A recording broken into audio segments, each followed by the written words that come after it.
So, I mean, yes, most people would say that, but I'm amazed that the police would even consider doing that, going and getting involved in something like that. Are you concerned that this individual, is actually being sent now to a women's prison? So I hear. So obviously they're identifying as a woman. They're now being sent to a woman's prison.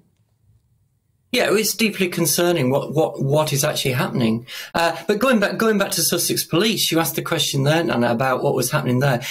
I always ask people, who told you this and why did you believe them? And in the case of Sussex Police, it's who's been training Sussex Police and why were those trainers actually recommended to Sussex Police, and why did Sussex Police choose them? What's going on here? Why does it go to the point as well? These are loads of questions. I wish they'd answered them.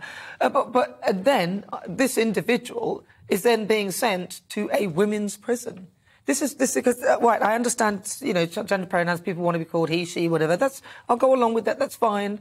But then there comes a point where this issue is then taken as very seriously, where when it comes to a crime, you can now say, well, I'm a woman, so I need to go to a women's prison. You could have all the tackle still there and you end up in a women's prison. This individual is being sent to a women's prison because they identify as a woman.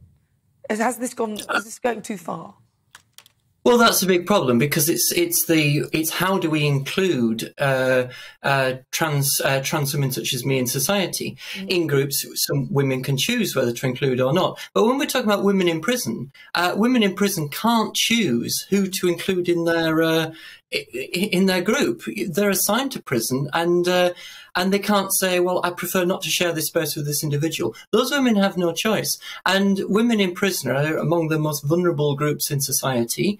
The women tend to get sent to prison for totally different things to what men tend to get to prison for. And this person who has been sent to prison, the crimes which have been committed are most typically committed by males. According to Ministry of Justice figures, about 98% of sexual offences are committed by males.